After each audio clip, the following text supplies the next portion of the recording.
Market میں بازاروں میں پھرتے تھے، ان کو کوئی لینے والا نہیں تھا۔ وہ کہتے ہیں میں نے دیکھا کہ کیسر اور کسریٰ کی دولت کے انبار مدینے کے اندر لگے، اور وہ کہتے ہیں کہ میں نے خود دیکھا کہ ہیرا سے ایک عورت جو زیورات سے لدی ہوئی تھی وہ حج کے لیے آئی، اور اس کو اللہ کے علاوہ کسی چیز کا ڈر اور خوف نہیں تھا۔ یہ مناظر اور مظاہر ہیں، اور 25واں پارہ ہے، اور آج 25ویں روزے میں ہم ان آیات سے علم، ہدایت اور نور حاصل کریں گے۔ اور ہمیشہ کی طرح ہمارے ساتھ بہت معروف اور معتبر علامہ مفتی محمد فاروق القادری صاحب، علامہ مفتی خلیل احمد یوسفی صاحب، اور اللہ رب العزت کی بارگاہ میں حمد کا نذرانہ پیش کرنے کے لیے آج ہمارے ساتھ موجود ہیں راشد حسین۔ ان کی طرف جانے سے قبل آج کے اسماء الحسنہ میں سے ایک اسم مبارک المعز، بہت زیادہ عزت دینے والا۔ اس اسم خاص کی برکت یہ ہے کہ جو اس کا ورد کرے اللہ تعالیٰ اس کے لیے عزت و کمال کے دروازے اور زینے وا کرتا ہے۔ آج کا موضوع اور اس میں سورہ شورا کا آغاز بھی ہو رہا ہے، اور پھر اس کے اگلے مضامین جناب۔ بسم اللہ الرحمن الرحیم۔ ڈاکٹر صاحب، سورہ شورا مکہ مکرمہ میں نازل ہوئی ہے، اور مکہ مکرمہ کے جو معروضی حالات تھے اس میں ایک بات بطور خاص یہ تھی کہ وہاں کے لوگ شرک میں مبتلا تھے، توحید کے منکر تھے، قیامت کے قائم ہونے اور معاشر میں اٹھنے کے حوالے سے بھی وہ شدت سے انکار کرتے تھے۔ رسول اللہ صلی اللہ علیہ وسلم کی نبوت پر اظہار تعجب کرتے، اور ایک انسان کا، ایک بشر کا نبی ہونا ان کے لیے بڑی حیرت کی بات تھی، اور ان کے ذہن اسے قبول نہیں کرتے تھے۔ اسی طرح کردار کے حوالے سے وہ بہت ساری خرابیوں میں مبتلا تھے، اور رزق کی تقسیم پر بھی وہ مذاق اڑاتے تھے کہ یہ مسلمان اور اسلام کے نام لیوا غربا کیوں ہیں، تنگ دست کیوں ہیں، اگر یہ سچا دین ہوتا تو یہ سب امیر ہوتے۔ تو اس طرح کی جو فکری اور اخلاقی خرابیاں ان کی ذوات میں موجود تھیں، ان تمام کو ایڈریس سورہ شورا میں کیا گیا ہے۔ سبحان اللہ۔ پھر آیت نمبر 25 اور 26 میں اللہ تعالیٰ نے ایک اور مہربانی کا بھی اظہار فرمایا۔ دیکھیے، اللہ تعالیٰ بے نیاز ہے، سارے بندے نیکی کریں تو اس کی عظمت میں اضافہ نہیں کر سکتے، اور سارے لوگ گناہ کریں تو اس کا کوئی نقصان نہیں کر سکتے۔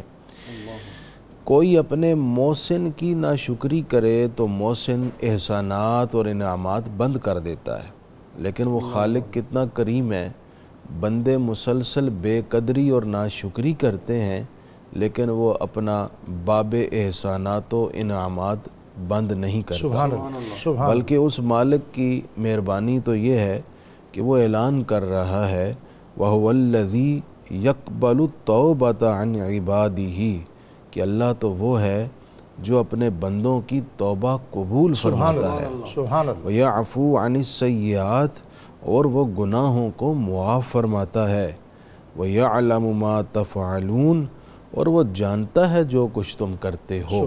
تو اس آیت میں اس نے توبہ کی دروازے کی کشادگی کا اور گناہوں کی معافی کا اعلان فرمایا۔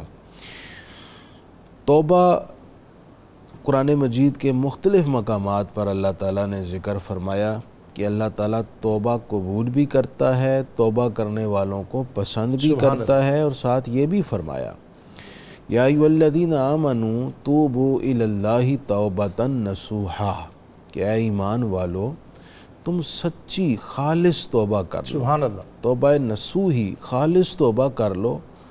اگر تم خالص توبہ کرو گے عسیٰ ربکم ان یکفر عنکم سیئاتکم، تو اللہ تعالیٰ تمہارے سارے گناہ معاف فرما دے گا۔ سبحان اللہ، سبحان اللہ۔ جی کتنی مہربانی ہو جائے گی۔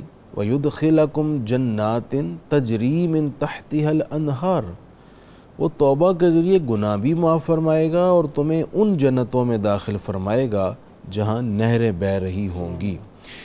توبہ نصوحی کیا ہے اور توبہ کیا ہے، اس حوالے سے حضرت علی رضی اللہ تعالیٰ عنہ کی ایک روایت بہت زیادہ وضاحت پیش کرتی ہے۔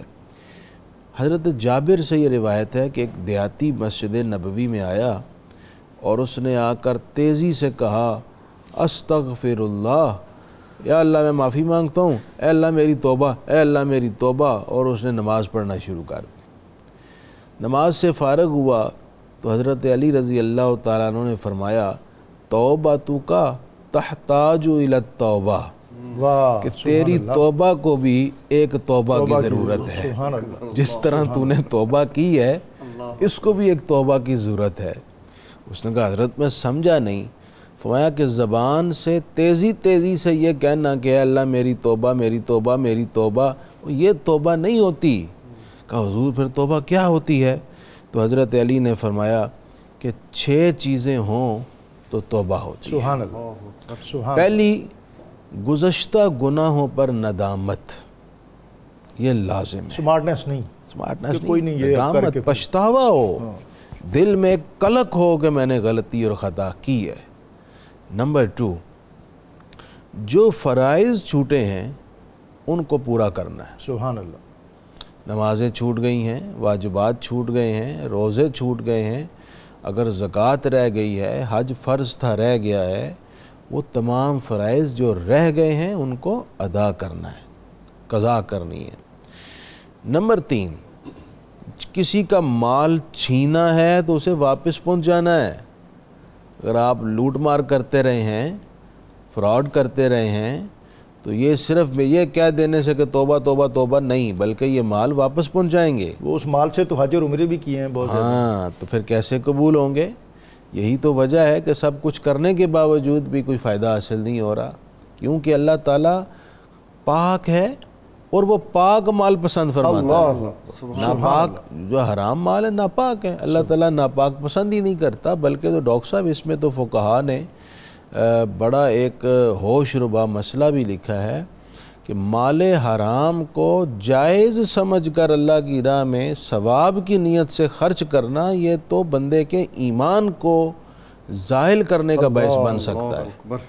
چوتھی بات حضرت علی رضی اللہ تعالیٰ نے فرمائی، جس طرح تو نے اپنے نفس کی پرورش کی ہے، اب اس نفس کو اللہ کی اطاعت میں لگا کر اس کو گلا، اس کو اب اس کو آہستہ آہستہ گال دے، اس کو زائل کے راستے میں پامال کر دے۔ اور 5ویں بات آپ نے ارشاد فرمائی، جس طرح تو نے گناہوں کو نفس کو گناہوں کی مٹھاس چکھائی ہے، اب اللہ کی فرما برداری کی تلخی بھی اسے چکھا۔ اور 6ٹھی بات آپ نے ارشاد فرمائی، کثرت سے رونا۔ اللہ، جیسے وہ حضرت عقبہ بن عامر کی حدیث ہے، میں نے عرض کی یا رسول اللہ من نجات، کوئی ایسا کام بتائیں کہ نجات مل جائے۔ تو سرکار نے ارشاد فرمایا 3 کام کیا کرو۔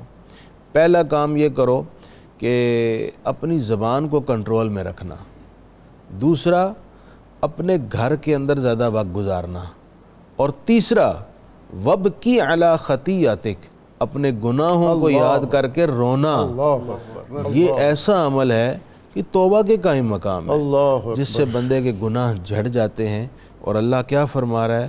اللہ تو وہ ہے جو توبہ قبول کرتا ہے، توبہ پسند کرتا ہے۔ حضور نے ارشاد فرمایا اللہ افرح بتوبۃ عبدہ المومن، اللہ سب سے زیادہ اس وقت خوش ہوتا ہے جب کوئی بندہ توبہ کرتا ہے۔ سبحان اللہ، توبہ اسے پسند بھی ہے، اس کی خوشی کا باعث بھی ہے، اور فائدہ سارے کا سارا اس میں بندے کا یہ ہے۔ آپ کا مضمون آج تو ایسا ہے کہ جی چاہتا ہے کہ یہ جاری رہے اور ہم سنتے رہیں، اور بطور خاص یہ جو اللہ تعالیٰ نے ہمیں شب و روز اور راتیں بطور خاص عطا کی ہیں، اس میں اپنی جبین نیاز اللہ کی بارگاہ میں جھکائیں، اور پھر ندامت کے آنسو آ جائیں اور ہماری توبہ جو ہے وہ پائے قبول تک پہنچ جائے۔ تو ان راتوں میں جو ایک سر بلندی عطا ہو سکتی ہے وہ شاید ہمیں نصیب ہو۔ اگلا موضوع آیت 27 ہے، اور رزق کی تقسیم اور اس کی حکمتیں اور اس کے افعال کی مصلحتیں۔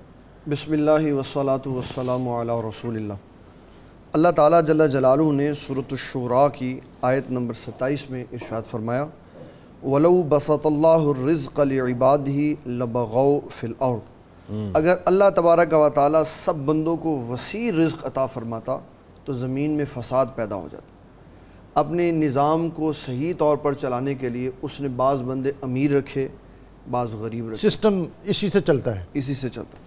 اس پہ 3 احادیث بڑی قابل غور ہے.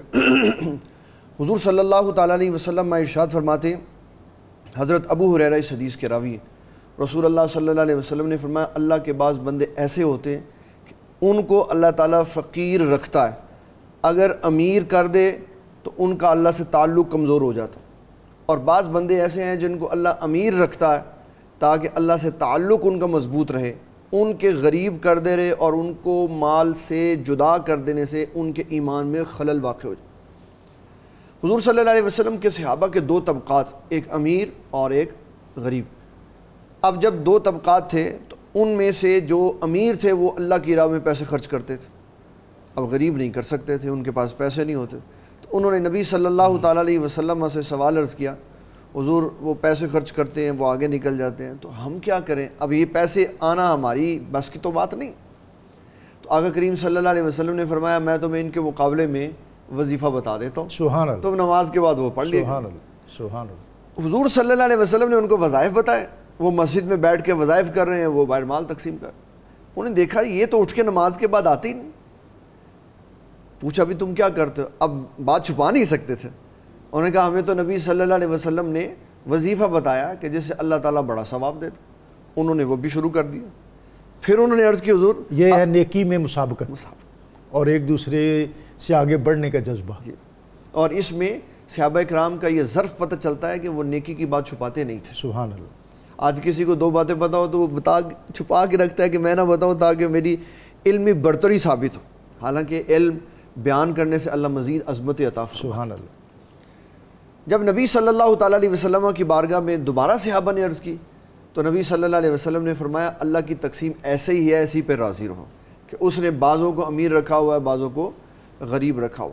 اس میں ڈاکٹر صاحب قبلہ جو سمجھنے والی سب سے اہم بات ہے وہ یہ کہ اللہ تبارک و تعالیٰ اگر کسی کو امیر رکھتا ہے یا کسی کو کسی حال میں رکھتا ہے تو اس میں خوش رہنا یہ اللہ کو راضی کرنے والی. سبحان اللہ. اس میں ایک حدیث مبارک میں آپ کی خدمت میں عرض کرتا ہوں جو حضرت عمر بن میمون رضی اللہ تعالیٰ عنہ کی. رسول اکرم شفیع معظم صلی اللہ تعالیٰ علیہ وسلم نے فرمایا کہ میرے بندو 5 چیزوں کے آنے سے پہلے 5 چیزوں کی قدر کرو.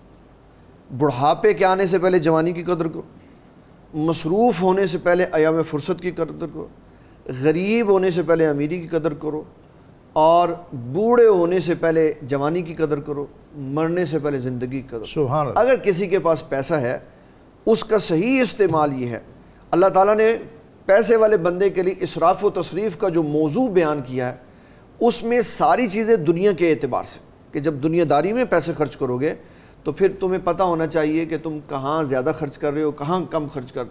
لیکن جب دین کی باری آئے گی تو اگر سارا گھر بھی سیدنا صدیق اکبر خرچ کر دیتے ہیں تو رسول اللہ نہیں فرماتے یہ تم نے کیا کیا, بلکہ آپ پوچھتے ہیں ما ابقیت لاہلک, اے پیارے ابو بکر اپنے گھر والوں کے لیے کیا چھوڑا؟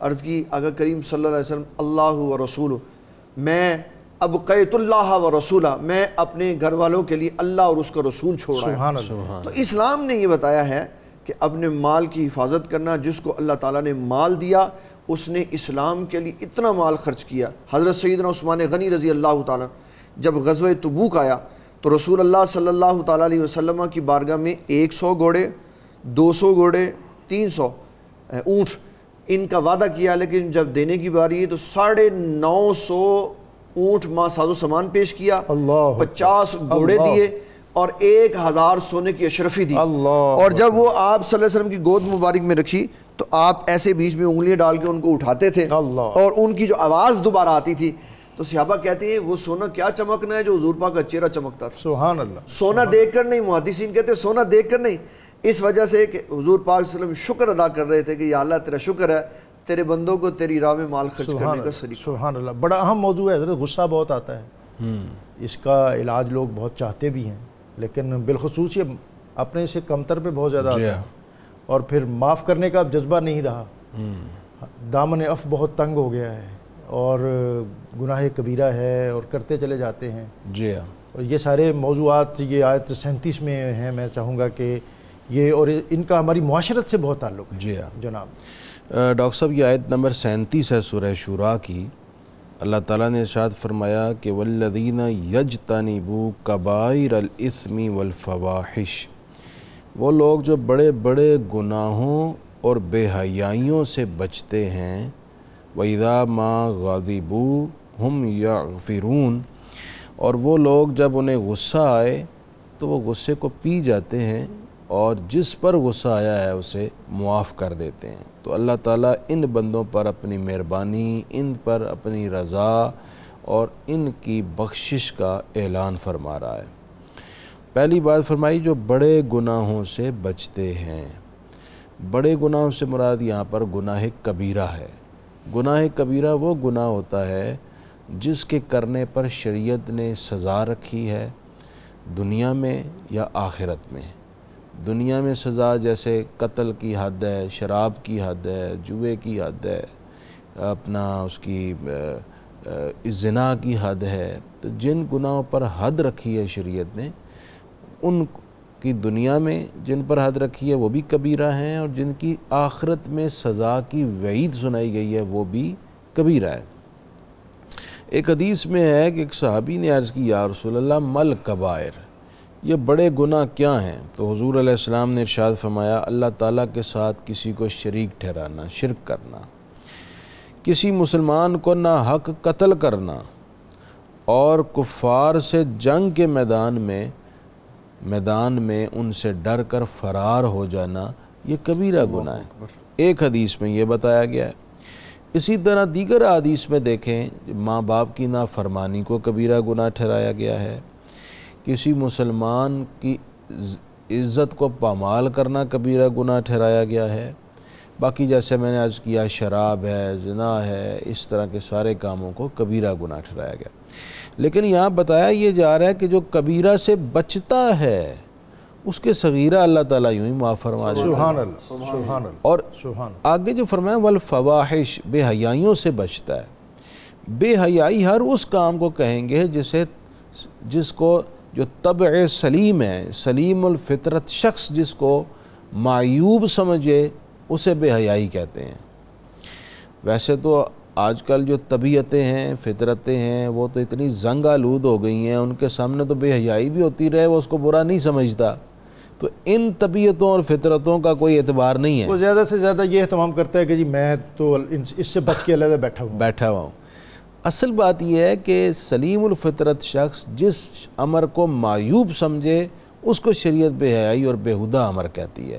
تو ہر اس طرح کے فعل سے اجتناب کرنا بھی اللہ تعالیٰ کی رضا کا باعث ہے۔ اور تیسری بات جس کی طرف آپ نے بطور خاص توجہ دلائی، جو سوسائٹی کی بہت بڑی ضرورت ہے، جن بندوں کی اللہ تعریف فرما رہا ہے کہ جب غصہ آئے تو وہ پی جاتے ہیں اور معافی دیتے ہیں۔ قرآن مکی مجید کے ایک اور آیت میں یوں فرمایا گیا وَالْكَاظِمِينَ الْغَيْظَ وَالْعَافِينَ عَنِ النَّاسِ وَاللَّهُ يُحِبُّ الْمُحْسِنِينَ۔ یہ وہ بندے ہیں جن سے اللہ محبت کرتا ہے اور ان پر اللہ مہربانی فرماتا ہے کہ جو غصہ پیتے ہیں اور لوگوں کی خطاؤں پر ان سے درگزر کرتے ہیں، اللہ ان احسان کرنے والوں سے محبت فرماتا ہے۔ غصہ ڈاکٹر صاحب آ جانا یہ خلاف شرع بھی نہیں، خلاف مقصود انسانی بھی نہیں، یہ تو اللہ تعالیٰ نے انسان کی طبیعت میں ودیعت کیا ہوا ہے۔ انسان بعض چیزوں پر جذبات کی تیزی محسوس کرتا ہے۔ غصے کا آنا برا نہیں ہے۔ بعض لوگ کہہ دیتے ہیں غصہ نہ کر، غصہ حرام ہے۔ وہ غصہ حرام نہیں ہے، غصہ جائز ہے، لیکن غصے کی اسلام نے کچھ لیمٹس رکھی ہوئی ہیں کہ آپ اعتدال میں رہ کر غصہ کریں گے، غصے کی حالت میں عدم اعتدالی کا شکار نہیں ہوں گے۔ یعنی غصہ اگر ان لمیٹڈ ہے، بہت زیادہ ہے کہ آپ غصے میں کوئی ایسا کام کر جاتے ہیں یا ایسے الفاظ ادا کرتے ہیں جو کہ غیر مشروع ہیں، تو یہ غصہ ناجائز ہے۔ اور کل کو پھر ندامت کے ساتھ آپ کی خدمت میں حاضر ہوتے ہیں کہ جی غصے میں تھا اور پھر میں نے یہ کر دیا، بالکل، اور آپ اس کا حل بتائیں۔ بالکل ٹھیک کہہ رہے ہیں آپ۔ وہ بھی ایک صورت ہے کہ غصے میں طلاق دے دیتے ہیں، غصے میں گالم گلوچ کرتے ہیں، غصے میں بیویوں پر بچوں پر تشدد کرتے ہیں، غصے میں اپنے ملازمین پر تشدد کرتے ہیں، کسی کی عزت کو تار تار کرتے ہیں۔ بعض لوگ تو غصے کے بہت کالے ہیں، وہ اتنا سخت غصہ کرتے ہیں کہ اللہ کی پناہ۔ کچھ احادیث میں غصہ کو کنٹرول کرنے کا طریقہ بتایا یہ بہت اہم ہے، اس کو ہمیں سمجھنا چاہیے، اور غصہ آ جائے اس تدبیر کو اختیار کرنا چاہیے۔ ایک حدیث میں فرمایا گیا کہ غصہ شیطان کی طرف سے، اور شیطان آگ سے بنا ہے، آگ پر پانی ڈال کر اسے بجھاؤ۔ سبحان اللہ، یعنی غصہ آ جائے تو وضو کرو، واہ یہ بڑی اہم بات ہے، غصہ آ جائے تو آپ وضو کریں۔ وضو کریں۔ یہ ایک مجرب عمل ہے کہ آپ فیل کریں گے کہ وضو کے سبب آپ کا غصہ ٹھنڈا ہو جائے گا۔ اللہ، دوسرا حدیث میں فرمایا گیا ہے کہ اگر آپ کو غصہ آئے، آپ کھڑے ہیں تو آپ بیٹھ جائیں، بیٹھ جانے سے بھی غصہ ٹھنڈا ہو جائے گا۔ تیسرا فرمایا گیا کہ غصہ آپ کو بہت زیادہ آئے، آپ خاموش ہو جائیں، خاموش ہو جائیں گے آپ، کچھ سیکنڈ کچھ منٹ آپ کا غصہ ختم ہو جائے گا۔ اور اگر آپ بیٹھے ہیں غصہ آ گیا تو آپ لیٹ جائیں۔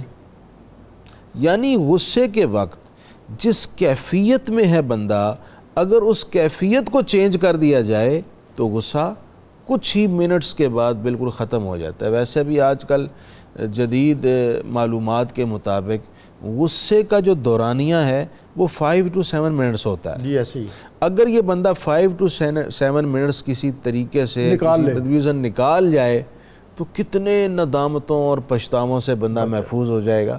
تو میری درخواست ہے غصے کی حالت میں جو اسلام آپ کو کہہ رہا ہے نا، اس کو فالو کریں اور دیر پا پچھتاووں سے اپنے آپ کو بچائیں۔ اور یہ بھی دیکھنے میں آیا ہے کہ 7 منٹ کے مان بعد آپ ریئلائز کرنا شروع کر دیتے ہیں کہ یہ جو مجھ سے امر سرزد ہوا ہے، اس کے مضمرات میری فیملی پر اور میرے بچوں پر کس طرح ہیں، اور از خود اس کی اپنی جان پر اور اپنے وجود اور مزاج پر اس کے کتنے منفی اثرات ہوئے۔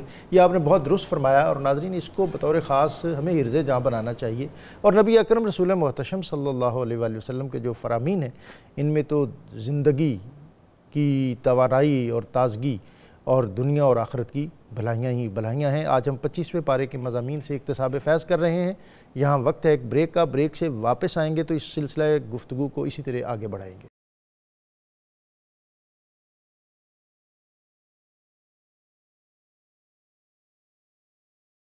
مرتبہ پھر خوش آمدید۔ آج 25ویں پارے کے مضامین ہمارے پیش نظر ہیں۔ میں نے ابتدائیہ میں الرائد کا ایک لفظ استعمال کیا کہ قافلے کا پیش رو۔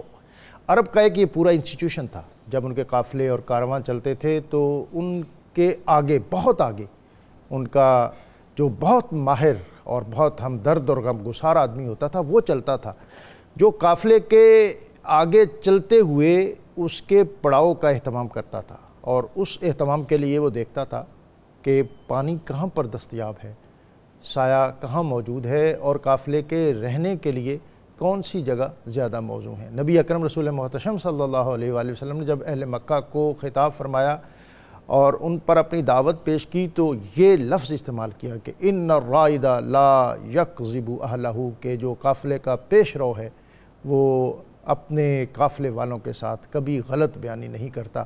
اور یہ لیڈرشپ کی بہت بنیادی بات ہے کہ اس کی قوم، اس کی ملت، وہ اس بات پر پوری طرح ان کو استحکام ہو اور متیقن ہو کہ ہمارا لیڈر اور ہمارا قائد جو ہے یہ جو بھی کہتا ہے ہمیں سمجھ آتا ہے یا نہیں، لیکن یہ سچ کہتا ہے۔ اور دوسری بات جو حضرت مفتی فاروق القادری صاحب نے حضرت علی المرتضیٰ کرم اللہ تعالی وجہ الکریم کے بارے میں فرمائی کہ مسجد نبوی میں انہوں نے کسی شخص کو توبہ کرتے جلدی میں دیکھا تو پھر اس کی رہنمائی فرمائی، اور مجھے یوں لگتا ہے کہ جیسے یہ پر نور ہستیاں شاید اسی طرح لوگوں کی رہنمائی میں ہر وقت مگر رہتی تھی۔ میں نے ابتدائیہ میں عدی بن حاتم کی بات کی تو اس سے قبل اس کی بہن صفانہ یہ بھی گرفتار ہو کر مسجد نبوی میں موجود تھی، اور نبی اکرم رسول محتشم صلی اللہ علیہ وسلم کی بارگاہ میں اپنا استغاثہ اور اپنا ماجرا پیش کر رہی تھی۔ یا رسول اللہ، میں ایک بہت بڑے سردار کی بیٹی ہوں، میرا باپ بہت سخی تھا اور میری کفالت کرنے والا عدی وہ کہیں دور چلا گیا، مجھ پر رحم فرمائیں۔ نبی اکرم صلی اللہ علیہ وسلم اس سے اعراض فرما کر گزر گئے، 1 دن 2 دن اور تیسرے دن اب وہ خاتون تھوڑی مایوس تھی، اور خاتون کہتی ہے کہ میں نے دیکھا کہ نبی صلی اللہ علیہ وسلم کے ساتھ ایک نوجوان ہے، اور اس نوجوان نے مجھے دوبارہ اشارہ کیا کہ اب یہ وقت ہے کہ تو اپنی معروضات آقا صلی اللہ علیہ وسلم کی بارگاہ میں پیش کر۔ اور وہ خاتون کہتی ہے کہ میں نے اپنا ماجرا نبی صلی اللہ علیہ وسلم کی خدمت میں پیش کیا، اور پھر آپ نے مجھے معاف فرمایا، مجھے رہائی دی۔ اور پھر وہ اقبال نے جو کہا تھا کہ ما ازاں خاتون طے اریاں تریم، پیش اقوام جہاں بے چادریم، کہ نبی اکرم صلی اللہ علیہ وسلم کی خدمت میں اقبال نے عرض کیا کہ وہ طے کی خاتون جو سر برہنہ تھی، اس کے سر پر اپنی چادر کا سایہ کرنے والے اے رسول ہاشمی صلی اللہ علیہ وسلم، آج اقوام عالم کی تاریخ میں اس قوم یعنی ہماری حالت بھی اس خاتون سے کچھ زیادہ اچھی نہیں ہے، ہم پر بھی اپنی کملی کا سایہ فرمائیے۔ وہ خاتون کہتی ہے بعد میں نے پوچھا کہ یہ نوجوان کون ہے تو پتہ چلا یہ باب مدینۃ العلم علی المرتضیٰ کرم اللہ تعالی وجہ الکریم ہے۔ سورہ زخرف اور اس سے قبل جو ہے یہ آیت 38 اور 39 جس میں نماز اور مشورہ اور صدقہ کی اہمیت اور ظلم کا بدلہ، یہ مضامین، اس پر میں چاہوں گا کہ آپ ہمیں کچھ رہنمائی عطا فرمائیں۔ اللہ تعالیٰ جل جلالہ ارشاد فرماتا ہے والذین استجابوا لربہم واقاموا الصلاۃ وامرهم شورى بینہم ومما رزقناہم ينفقون، جنہوں نے اپنے رب کا حکم مانتے ہوئے نماز ادا کی۔ رسول اکرم شفیع معظم صلی اللہ تعالیٰ علیہ وسلم ارشاد فرماتے ہیں قیامت والے دن اللہ تعالیٰ سب سے پہلے نماز کے بارے میں سوال فرمائے۔ اللہ اکبر۔ آج ہم جس دور سے گزر رہے ہیں، ایک تو لوگ نماز پڑھتے ہی اور جو پڑھتے ہیں وہ اپنی مرضی کی چیزیں ادا کر دیتے ہیں، اور لوگوں کو اس طرف لگایا جا رہا ہے کہ بس فرض پڑھ لو، اس کے بعد کوئی نماز نہیں۔ یہ ٹھیک ہے کہ فرض ہی اللہ نے فرض کی ہوئی ہے، لیکن جو باقی نمازیں ہیں وہ کس لیے ہیں یہ بھی جاننا چاہیے۔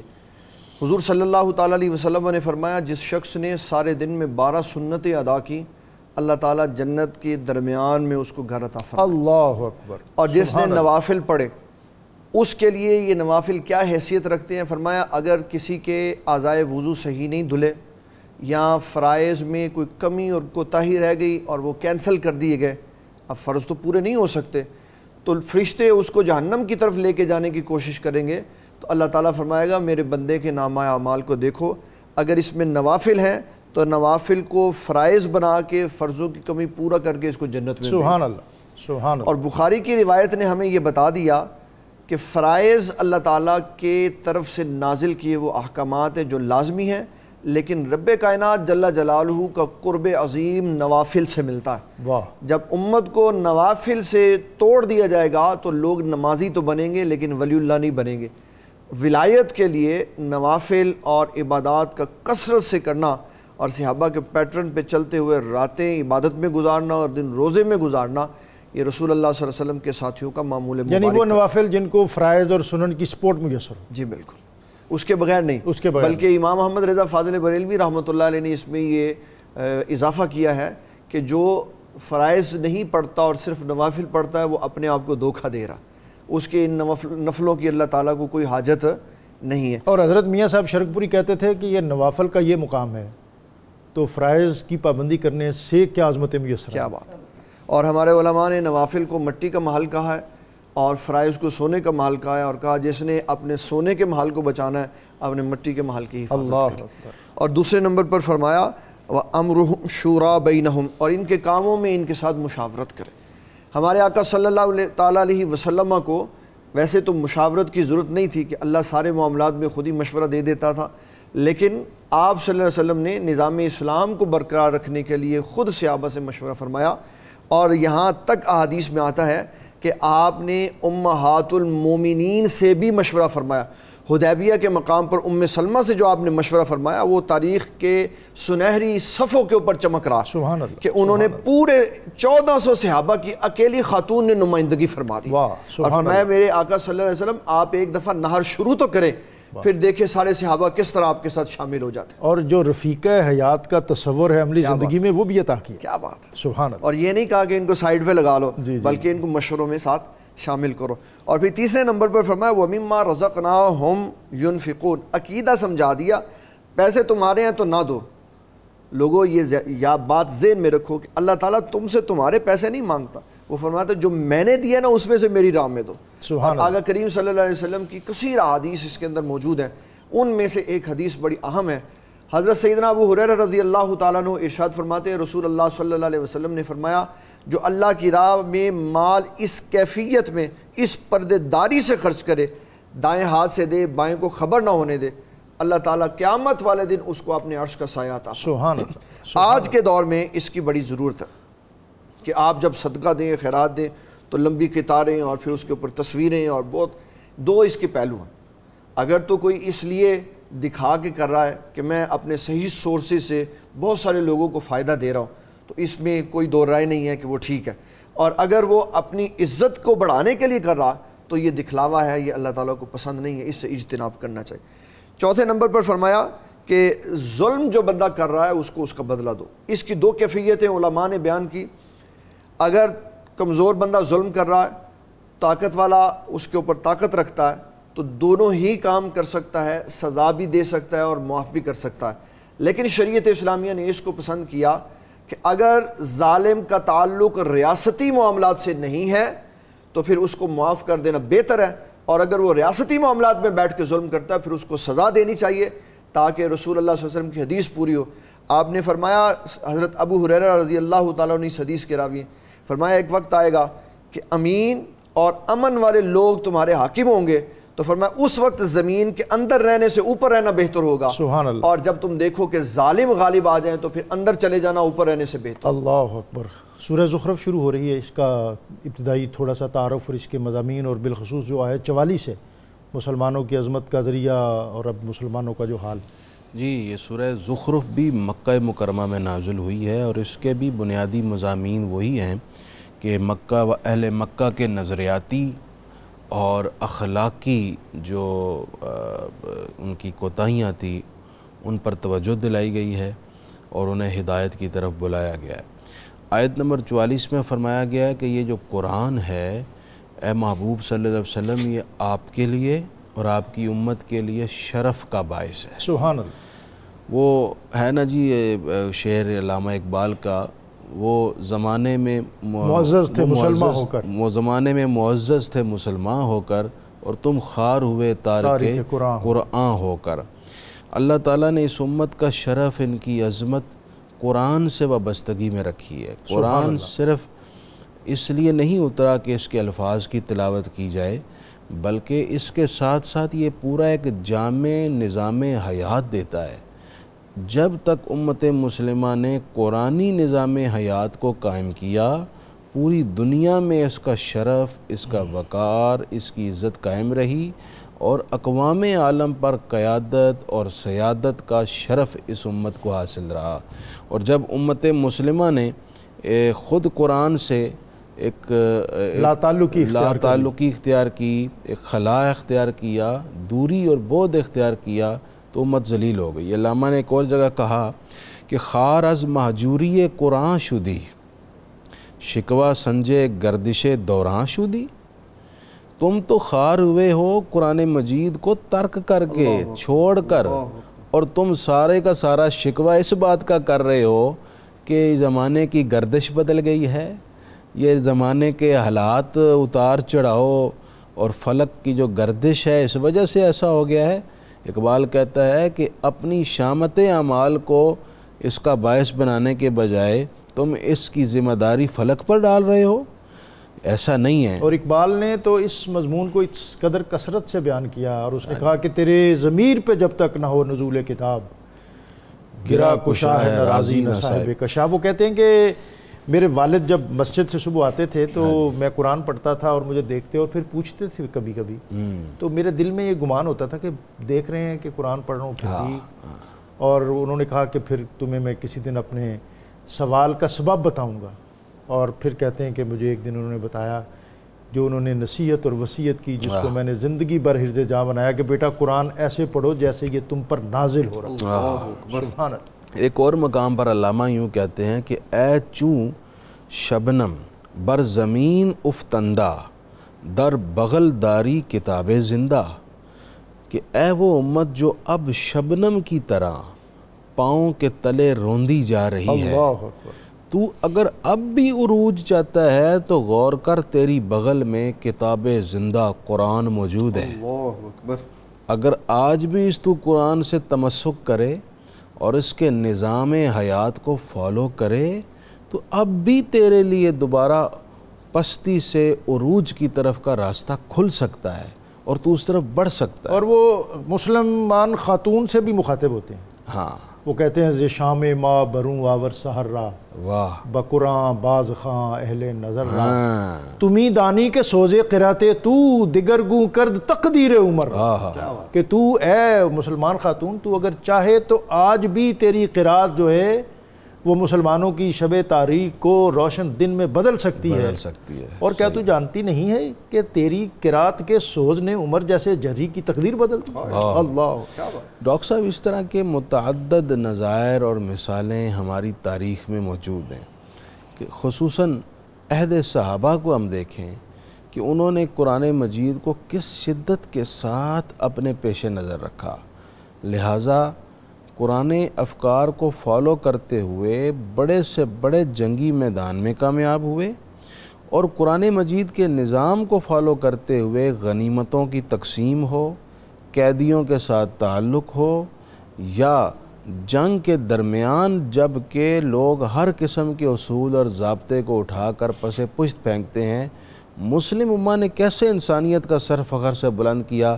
نہ کسی بچے کو ہاتھ لگایا، نہ کسی خاتون پر تلوار چلائی، نہ کسی ضعیف اور بزرگ کو پاؤں تلے روندا، بلکہ وہ سارے قرآنی احکام جس کی وضاحت سنت رسول کرتی ہے جب اس نظام حیات کو قائم کیا گیا تو انسانیت سر فخر سے بلند ہوا اور دنیا کا کوئی معاشرہ اس کی مثال اور نہیں یہ لا بہت سکتا. زبردست آپ نے اصول بیان کیے کہ عہد رسالت مآب صلی اللہ علیہ وسلم اور اس کے بعد خلفائے راشدین کے عہد میں لشکر جب مدینہ منورہ سے روانہ ہوتا تو کمانڈر جس کو علم عطا کیا جاتا وہ تو اپنی سواری پہ ہوتا، لیکن خلیفۃ الرسول صدیق اکبر ساتھ چل رہے تھے. اور یہ جتنے آپ نے احکام اور ڈائریکشنز اور انسٹرکشن جن کا آپ نے ذکر کیا وہ ساتھ دہرائے جاتے ہیں کہ دیکھنا سرسبز کھیتیاں پامال نہ کرنا، وہ گھر جن کے دروازے بند ہوں ان پر کسی طرح کی مزاحمت نہ کرنا، وہ بوڑھے جو اپنی خانقاہوں میں یا اپنے گھروں میں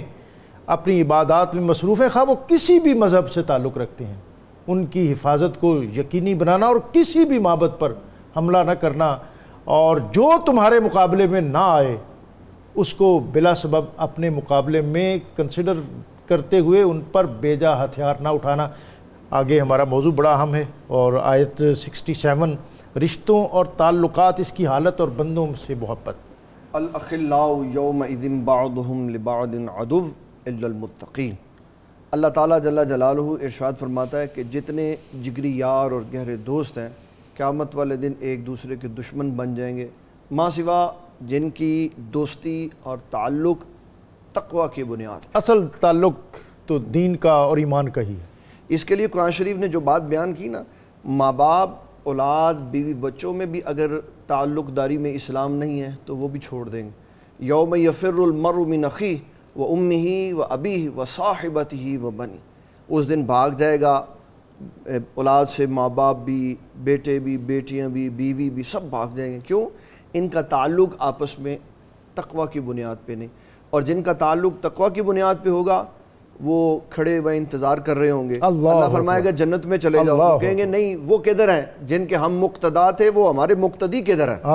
اور نبی صلی اللہ علیہ وسلم فرماتے ہیں جب تک وہ اپنے مقتدیوں کو جنت میں داخل نہیں کریں گے تب تک جنت میں نہیں جائیں گے. کہ یہ جو جا رہا ہے جس کو فرشتے معطوب کر رہے ہیں اس نے تو کبھی ہمیں وضو کروایا تھا. کیا بات ہے، سبحان اللہ. حضرت سیدنا انس رضی اللہ تعالیٰ عنہ ارشاد فرماتے ہیں میں رسول اللہ صلی اللہ علیہ وسلم کی بارگاہ میں بیٹھا تھا تو ایک بندہ آیا، اس نے کہا اللہ کے حبیب صلی اللہ علیہ وسلم یہ ارشاد فرمائیں قیامت والے دن آپ انبیاء کے ساتھ بلند بالا مقامات پہ ہوں گے، میں اگر بخشا بھی گیا تو ظاہری بات ہے آپ کے ساتھ تو نہیں ہوں گا، تو میرا کیا بنے گا؟ آج اس غم میں آپ کی زیارت کرتا ہوں تو غم دور ہو جاتے، اس دن کیا ہوگا؟ تو نبی صلی اللہ علیہ وسلم نے اس وقت بھی اس کا غم دور فرمایا گھبراؤ نہیں، تم جس سے محبت کرتے ہو قیامت والے دن اس کے ساتھ موجود. المرء مع من احب. اور حضرت سیدنا انس رضی اللہ تعالیٰ عنہ فرماتے ہیں اس سے پہلے کبھی کسی حدیث نے اتنی لذت و چاشنی نہیں دی، اتنا لطف نہیں دیا جتنا حضور پاک صلی اللہ علیہ وسلم کی بات نے دیا. اور پھر آپ نے جو آگے سے جملہ عرض کیا اس نے تاریخ میں سنہری حروف لکھ دیے.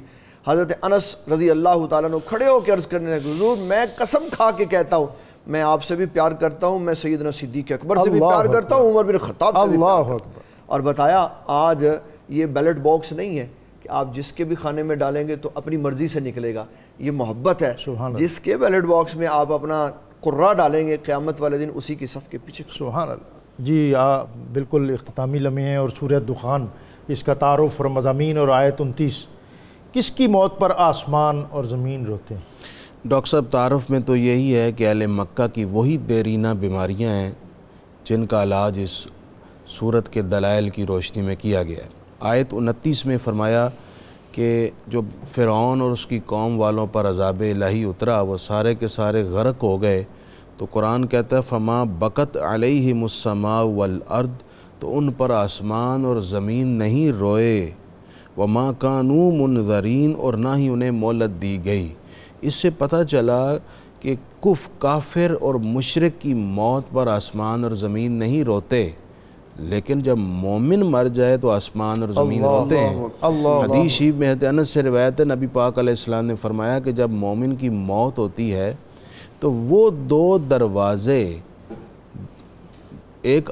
دونوں آسمان میں ہیں. ایک دروازے سے مومن کے نیک عمل داخل ہوتے ہیں اور دوسرے دروازے سے مومن پر جو اللہ کی طرف سے لطف اور مہربانی اترتی ہے اور اس کا رزق اترتا ہے، وہ دونوں دروازے روتے ہیں. یعنی کہ ایک جس سے داخل ہوتا وہ اس لیے روتا ہے کہ یہاں سے اس کی نیکیاں گزر کے جاتی تھیں، اور دوسرا دروازہ اس لیے روتا ہے کہ یہاں سے اللہ کی مہربانیاں اترتی تھی، جو کہ اب دونوں دروازے بند ہوئے. اور ایک آخری جملہ میں ڈاکٹر صاحب کہوں گا، وہ یہ حدیث شریف میں فرمایا گیا ہے کہ زمین اس لیے روتی ہے کہ یہ مجھ پر سجدے کرتا تھا، تلاوت کرتا تھا، تسبیح پڑھتا تھا، آج میں اس سے محروم ہو گئی ہوں، اس لیے رو رہی ہوں. اور آسمان اس لیے روتا ہے کہ یہاں سے گزر کر اس کی نیکیاں داخل ہوتی تھی. تو مومن اپنے نصیب پر رشک کرے، اپنے وقت کو قیمتی بنائے. اور جو علماء جس منبر پر بیٹھ کر، جس مسند پر بیٹھ کر علم دین کے فروغ اور ترویج کا اہتمام کرتے ہیں، وہ بھی انہیں یاد کرتے ہیں. بہت زیادہ شکریہ اپنے علماء کا. بہت اہم مضامین تھے، اور معاشرتی زندگی میں بطور خاص اس میں کہ اپنے رشتہ داروں کے ساتھ کیسا سلوک کرنا چاہیے اور اپنے غصے کو کس طرح قابو میں رکھنا چاہیے. حضرت خواجہ نظام الدین اولیاء فرماتے تھے کہ غصہ پی جانا یہ بھی بہتر ہے، لیکن معاف کر دینا یہ اس سے بھی بہتر ہے. اس لیے کہ پی جانے سے بعض اوقات اندر قدورت رہ جاتی ہے، لیکن معاف کرنے سے جو آسودگی اور راحت ملتی ہے وہ اس سے کہیں زیادہ برتر اور بہتر ہے. ہمیں چاہیے کہ ہم لوگوں کی کمی اور کوتاہی اس اعتبار سے اپنا دامن عفو اور کرم اس کو دراز رکھیں، اور ایک اچھی معاشرت اور خوشگوار زندگی کے لیے یہ بہت بنیادی اور کلیدی زینہ ہے. میں اپنے مہمانوں کا بہت زیادہ شکر گزار ہوں کہ انہوں نے آج 25ویں پارے کے مضامین کے حوالے سے ہمیں رہنمائی عطا کی. اللہ رب العزت کی بارگاہ میں حمد کا نذرانہ پیش کرنے کے لیے راشد حسین، ان کی طرف بڑھنے سے قبل آج کا قرآنی وظیفہ جب گھر سے نکلنے لگو تو سب گھر والوں کو اکٹھا کر کے 7 بار اللہ تعالیٰ کا اسم گرامی یا رقیب پڑھ کر سب پر دم کریں. انشاءاللہ سب گھر والے اللہ تعالیٰ کی پناہ، حصار اور حفاظت میں رہیں گے. راشد حسین صاحب.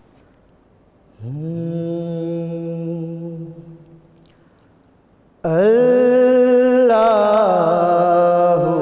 جل جلالہ،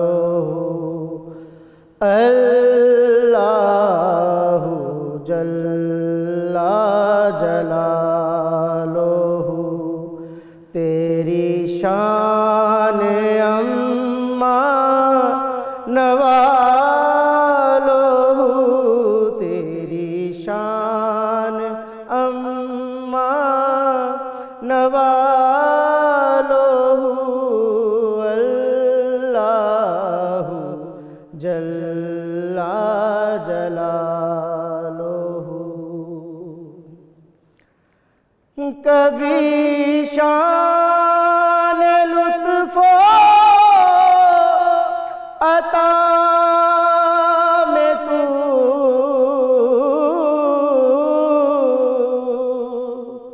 کبھی بلبلوں کی نوا میں تو، کبھی شاخ گل کی ادا میں تو،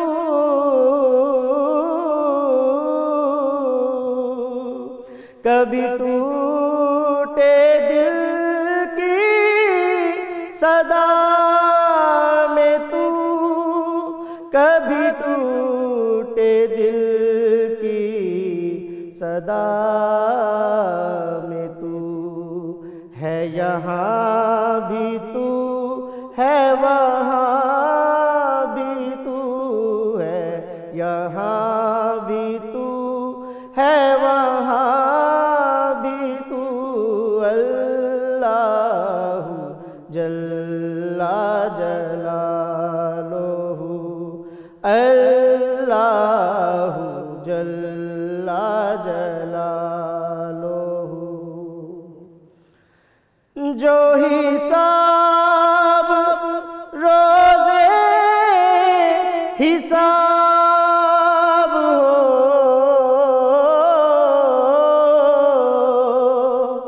میرے دائیں ہاتھ کتاب ہو، میرے لب پہ نعت جناب ہو،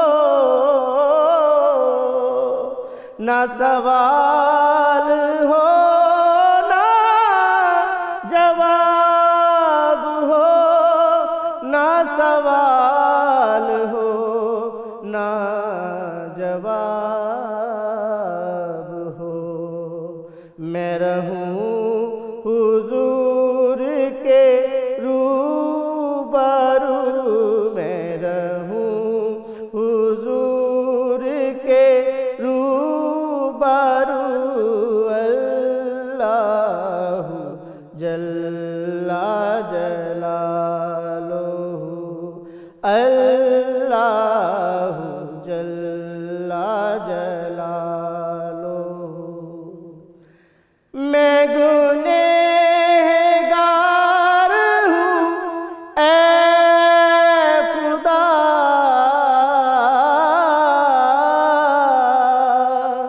کوئی کام نیک نہ کر سکا، نہیں ہو سکا تیرا حق ادا،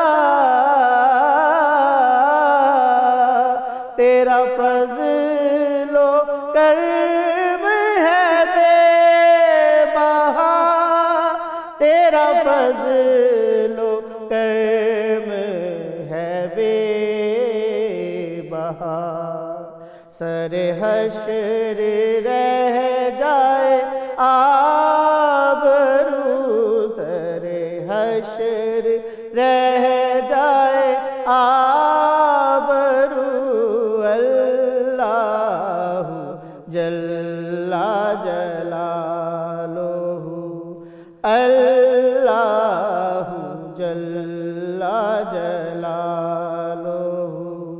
تیری شان امان والو، اللہ جل